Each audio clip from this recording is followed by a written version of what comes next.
Chapitre 17 Le Ramadan. Étant donné que le Ramadan de Küçük, ou son jeûne, ou sa macération devait se poursuivre toute la journée, je ne voulus pas le déranger jusque vers le soir, nourrissant le plus grand respect des obligations religieuses de chacun, si comiques qu'elles puissent être, et au fond de mon cœur ne pouvant même mépriser une congrégation de fourmis adorant un champignon vénéneux, ni ces autres créatures qui en certains lieux de notre globe, avec des manières de laquais sans exemple sur d'autres planètes, font des courbettes devant le buste d'un défunt propriétaire terrien sous le simple prétexte que des biens excessifs sont encore possédés et gérés en son nom. Je dis que nous autres chrétiens presbytériens devrions nous montrer tolérants et ne pas nous imaginer si immensément supérieurs aux autres mortels, païens ou autres, à cause de leur conception saugrenue en ces domaines. Küçük était en train sans aucun doute de cultiver les notions les plus absurdes au sujet de Yo-Yo et de son ramadan. Et puis après, Küçük pensait savoir ce qu'il faisait, je présume.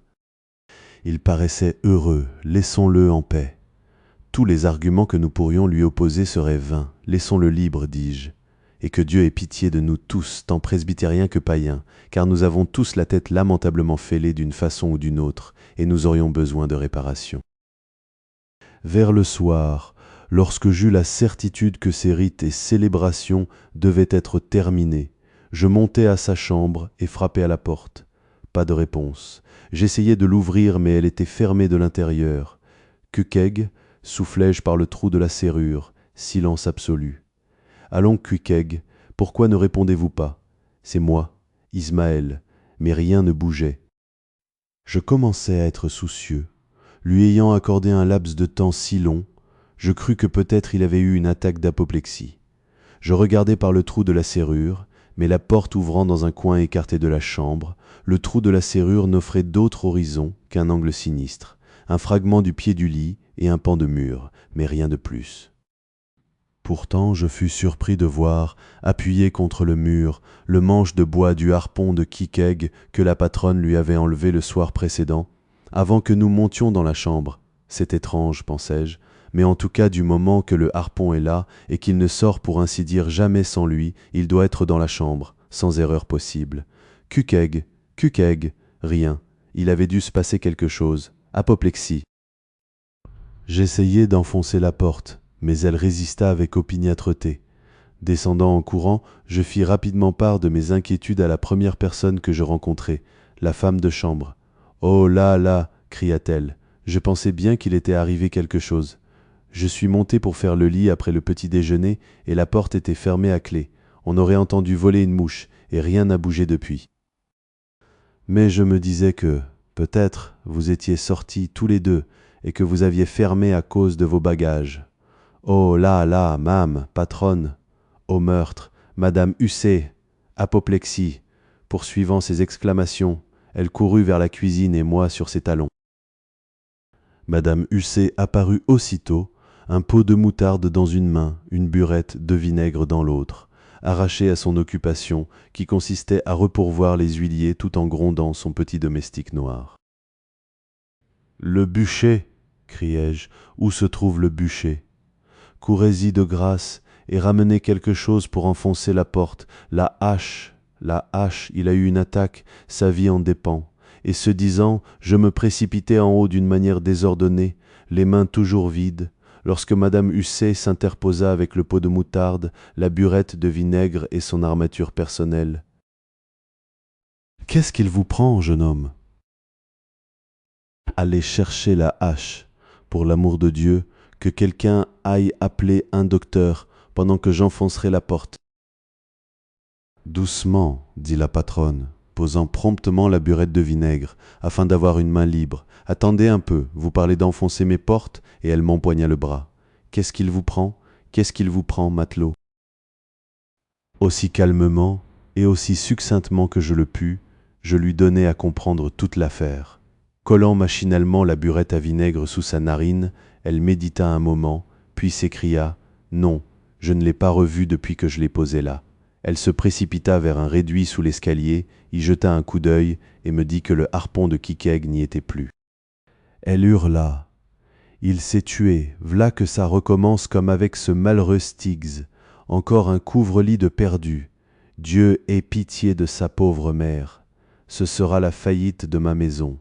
Est-ce que le pauvre diable a une sœur? Où est passée cette fille? Ah, vous voilà, Betty, courez chez Snarl, le peintre, et dites-lui de me faire l'écriteau suivant. Il est interdit de se suicider dans la maison et de fumer dans le salon. Autant faire d'une pierre deux coups, tuer.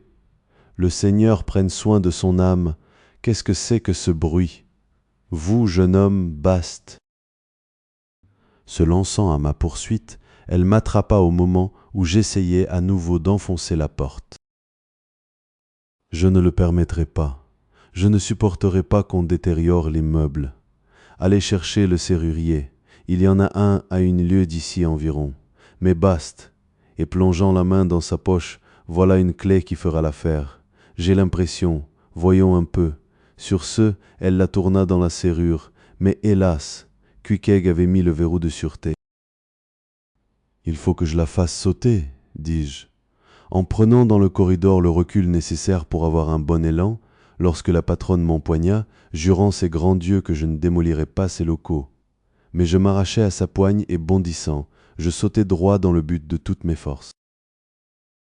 La porte céda avec un bruit retentissant, et le gond, giclant contre le mur, envoya du plâtre jusqu'au plafond. Et là, Dieu du ciel, la Queequeg était assis, froidement assis sur ses fesses, yo-yo en équilibre sur la tête. Il ne regardait ni d'un côté, ni de l'autre, mais ne donnait pas plus signe de vie qu'une statue. « Queequeg, dis-je en allant vers lui, Queequeg, que vous arrive-t-il » Il n'est quand même pas resté assis comme ça toute la journée, non? Dit la patronne.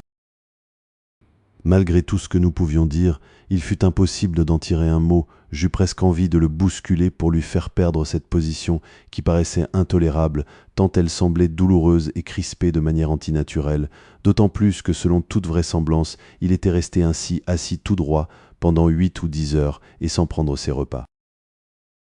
Madame Hussé, dis-je, en tout cas il est vivant, aussi laissez-nous s'il vous plaît, et j'éclaircirai cette étrange affaire moi-même.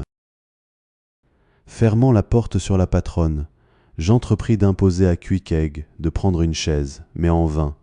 Il était vissé là, et tout ce que lui inspirèrent mes dépenses de politesse et de cajolerie fut qu'il ne bougea pas une oreille, ne dit pas un mot, ne me regarda même pas, et ne prit d'aucune manière garde à ma présence. Je me demandais si cela pouvait réellement faire partie de son ramadan. Jeûne-t-il assis sur leurs fesses dans son île natale? Il doit en être ainsi, oui, c'est inhérent à sa croyance, je suppose. En ce cas, laissons-le, il finira sans doute par se lever tôt ou tard. Cela ne peut pas durer toujours. Dieu merci, son ramadan ne revient probablement qu'une fois par an, et je présume qu'il n'est pas d'une absolue ponctualité. Je descendis pour le souper, et restai longuement à écouter les histoires interminables de quelques marins rentrés la veille d'un voyage plum pudding, comme ils disaient. C'est une courte campagne de pêche à la baleine sur une goélette ou un brick, limitée au nord de la ligne et dans l'Atlantique seulement. Après avoir écouté ces plum puddingers jusque vers 11 heures, je montais dans l'intention d'aller me coucher, bien certain que cette fois Queequeg aurait mis le point final à son ramadan. Mais non, il était tel que je l'avais laissé, n'ayant pas bougé d'un pouce. Je commençais à me sentir fâché contre lui.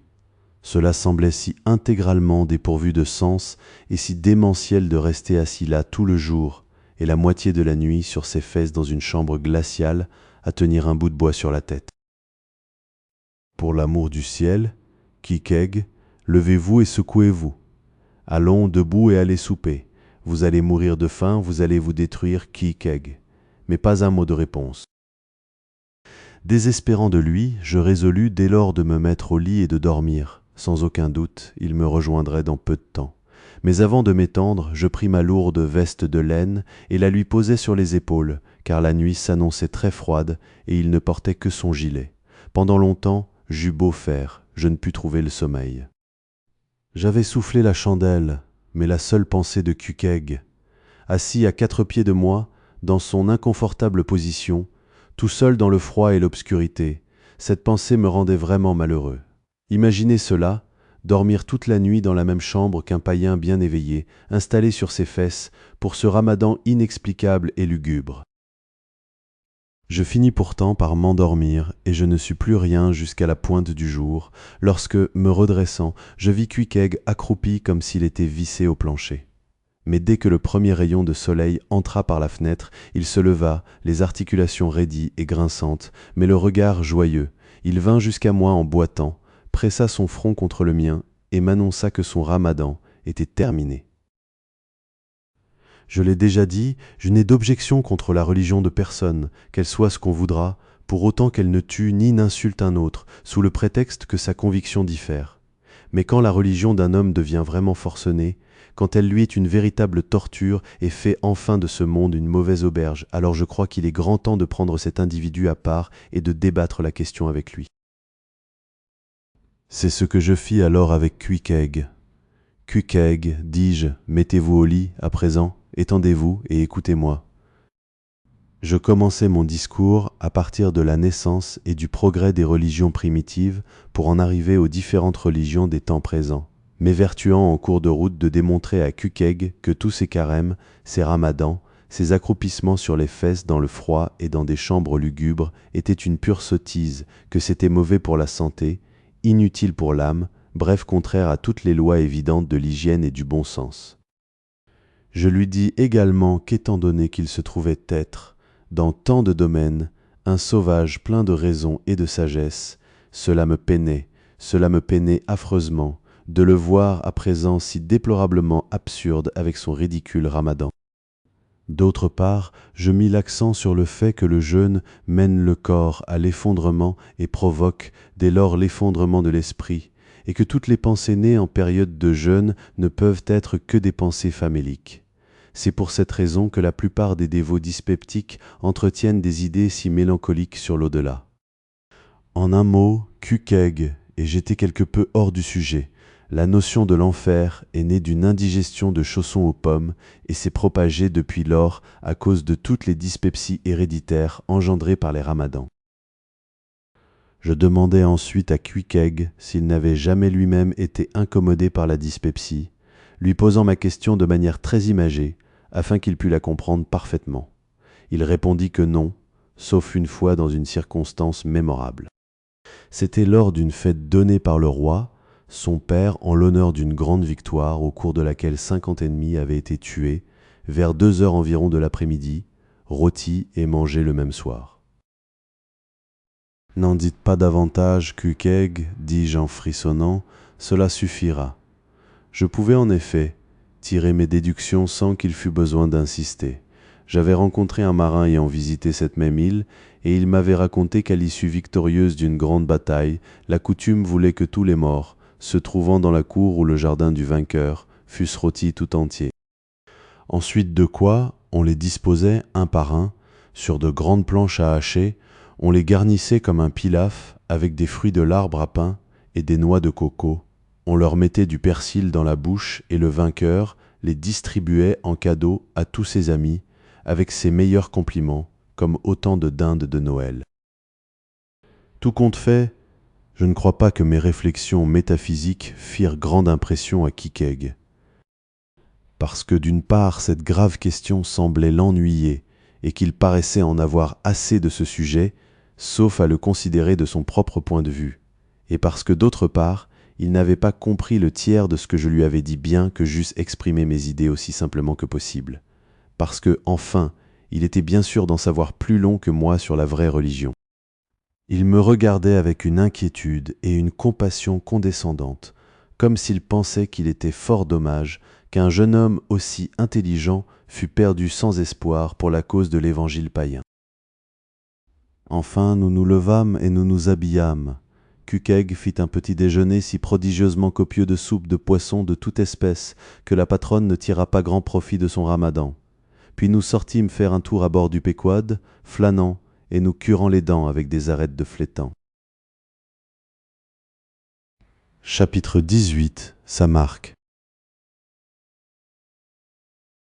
Tandis que nous nous dirigions vers l'estacade où se trouvait le navire, Queequeg arborant son harpon, le capitaine Peleg nous héla violemment de sa voix bourrue depuis son wigwam, en disant qu'il n'avait pas soupçonné mon ami d'être un cannibale, claironnant en outre qu'il ne tolérait pas la présence de cannibales à bord à moins qu'ils ne montrassent au préalable leurs papiers.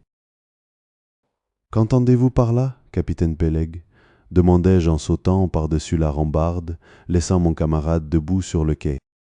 « J'entends qu'il doit montrer ses papiers. »« Oui, » renchérit le capitaine Bildad de sa voix caverneuse, pointant sa tête derrière celle de Peleg, hors du wigwam. « Il doit prouver qu'il est converti. Fils des ténèbres, ajouta-t-il en se tournant vers Kiikeg, es-tu à présent communiant de quelque église chrétienne ? Comment, dis-je, il est membre de la première église congrégationaliste. Soit dit entre parenthèses, bien des sauvages tatoués enrôlés sur des bateaux de Nantucket finissent par être convertis à une confession ou à une autre. La première église congrégationaliste, s'écria Bildad. Comment ? Celle qui se réunit dans le temple de l'ancien Deutéronome de Coleman. Et ce disant, il enleva ses lunettes, les essuya dans son grand mouchoir jaune, et les remettant avec un soin extrême, il sortit du wigwam, se pencha avec raideur par-dessus le bastingage, et examina longuement Kiikeg. « Depuis combien de temps en es-tu membre ? demanda-t-il enfin. Puis se tournant vers moi, « Pas très longtemps, j'ai l'impression, jeune homme. » Non, dit Peleg, et il n'a pas non plus été baptisé comme il faut, sinon cela aurait lavé un peu de bleu du diable qu'il a sur la figure. Maintenant dis-moi, cria Bildad, est-ce que ce Philistin est un membre reconnu du temple de l'ancien Deutéronome ? Je ne l'ai jamais rencontré y allant, et je passe devant tous les jours que Dieu fait. J'ignore tout de l'ancien Deutéronome et de son temple, dis-je. Tout ce que je sais, c'est que Kuk, ici présent, est né membre de la première église congrégationaliste. C'est un diacre lui-même, Kiikeg est diacre. Jeune homme, dit Bildad sévèrement, vous me racontez des sornettes. Explique-toi toi-même, jeune Hittite. De quelle église parle-t-il ? Réponds-moi. Me trouvant acculé, je répondis, je veux dire, monsieur, à la même ancienne église catholique à laquelle vous et moi, et le capitaine Peleg, ici présent, et Kuik, également présent, et nous tous, et le fils de chaque mère et l'âme de tout un chacun appartenant à la grande et éternelle première congrégation de l'universelle adoration, tous nous lui appartenons. Seulement certains d'entre nous nourrissent des préjugés, mais ceux-ci ne portent nullement atteinte à la personne de Dieu, en qui nos mains à tous sont unies. Épicées, tu entends, des mains épicées, s'écria Peleg en se rapprochant. Jeune homme, tu ferais mieux de t'embarquer comme missionnaire plutôt que comme simple matelot. Je n'ai jamais entendu meilleur sermon. Ancien Deutéronome, le père m'appelle lui-même n'aurait pas dit mieux et son éloquence est connue. Montez à bord, peu importe les papiers. Je dis, informez Quogue là. Comment est-ce qu'il s'appelle ? Dis à Quogue d'approcher. Par la grande ancre. Quel harpon il a là, me paraît de bonne trempe, celui-là, et il a l'air de le manipuler comme il faut. Je disais donc Quogue, ou quel que soit votre nom, vous êtes-vous déjà tenu à l'avant d'une baleinière ? Avez-vous déjà frappé le poisson ? Sans un mot, Kiikeg, à sa manière farouche, sauta par-dessus le pavois, et de là à l'avant d'une pirogue suspendue au flanc du navire. Le jarret gauche tendu, il équilibra son harpon et s'époumonna à peu près en ces mots. « Captain, tu le vois, petit goût de goudron sur l'eau, là ? Tu vois lui ? Ben s'pose lui œil baleine. Alors ben. » Et visant avec acuité, il darda le fer qui siffla juste au-dessus du chapeau, à large bord du vieux Bildad, droit à travers les ponts du navire et piqua la goutte brillante de goudron qui disparut. Alors, dit Kiikeg, tranquillement, en rentrant sa ligne, s'pose lui baleine œil. Ben mort, baleine, mort. Vite, Bildad, dit Peleg à son compagnon qui, épouvanté par le si proche voisinage d'un harpon en plein vol, avait battu en retraite vers la cabine. Vite, te dis-je, sacré Bildad, sors le rôle d'équipage. Il nous faut Hedgehog, je veux dire Quogue, dans une de nos baleinières. Écoute un peu, Quogue, nous te donnerons la 90e part, et c'est plus que nous n'avons jamais donné à un harponneur de Nantucket. Nous descendîmes dans la cabine, et, à ma grande joie, Kiikeg fut bientôt enrôlé dans ce même équipage auquel j'appartenais désormais. Ces préliminaires terminés, Peleg prépara la plume et l'encre et dit en se tournant vers moi, Je présume que ce Quogue ne sait pas écrire, n'est-ce pas? Quogue, que le diable t'emporte. Signes-tu ton nom ou poses-tu ta marque? Mais cette question ne démonta nullement Cuéquègue, qui avait déjà participé à 2 ou 3 cérémonies du même ordre, mais prenant la plume qui lui était tendue, il traça sur le papier, à la juste place, la réplique parfaite d'un étrange motif arrondi qui ornait son bras tatoué, de sorte que Peleg s'entêtant à déformer son nom, cela donnait quelque chose comme suit. Pendant ce temps, le capitaine Bildad était assis, regardant longuement et obstinément Cuéquègue, puis il se leva avec solennité, farfouilla dans les immenses poches de son vaste manteau brun, en sortit une poignée de brochures, en choisit une intitulée « L'approche du dernier jour » ou « Pas de temps à perdre », la mit dans les mains de Cuéquègue, qu'il pressa sur le livre entre les siennes, et le regardant dans les yeux, lui dit « Fils des ténèbres, je dois accomplir mon devoir à ton endroit. Je suis en partie propriétaire de ce navire, et je me sens responsable des âmes de tout l'équipage. Si tu te cramponnes à tes cultes païens, comme je le crains avec tristesse, je t'implore, ne demeure pas à jamais le cerf de Bélial. Repousse l'idole Baal et le dragon hideux, détourne de toi la colère future. Et l'œil, dis-je, ô bonté divine, mets le cap loin de l'enfer. » Un peu du sel de la mer s'attardait encore dans le langage du vieux Bildad, formant un mélange hétéroclite entre un style scripturaire et le langage familier. « Baste, baste maintenant, Bildad, assez gâché notre harponneur. Les harponneurs dévots n'ont jamais fait de bons marins, ça émousse l'émerillon en eux, et un harponneur ne vaut pas un fétu s'il n'a pas le croc aigu. Il y a eu le jeune Nat Swain, naguère le plus hardi chef de pirogue de tout Nantucket et de Vignard. Depuis qu'il est allé au temple, on n'en a plus rien tiré de bon. Il tremblait tellement pour sa maudite âme qu'il reculait et prenait le large devant les baleines, craignant les derniers soubresauts risquant de défoncer la pirogue et de l'envoyer dans la grande baille. « Peleg, Peleg, dit Bildad en levant et les yeux et les mains, toi-même tout comme moi, tu as connu bien des dangers. Tu n'ignores pas, Peleg, ce que c'est que d'avoir peur devant la mort. Comment peux-tu, dès lors, jacasser de cette manière impie? Tu démens ton propre cœur, Peleg. Dis-moi, lorsque ce même Péco eut ses 3 mâts balayés par ce typhon au large du Japon, au cours de ce même voyage où tu étais second du capitaine Achab, n'as-tu pas alors pensé à la mort et au jugement? Écoutez-le, non mais écoutez-le, s'écria Peleg, traversant la cabine en enfonçant ses mains au plus profond de ses poches. Écoutez-le, vous tous, pensez un peu, quand à chaque minute nous pensions voir sombrer le navire, la mort et le jugement, à un moment pareil. Et comment?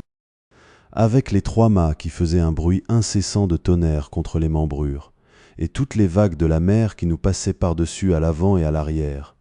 À la vie, voilà à quoi le capitaine Achab et moi nous pensions, et comment sauver les hommes, comment équiper un mât de fortune, comment atteindre le port le plus proche, voilà à quoi je pensais. Bildad ne pit pas plus mot, mais, boutonnant son manteau, il monta sur le pont où nous le suivîmes, et il se tint là, surveillant impassiblement des marins qui raccommodaient un hunier sur l'embelle.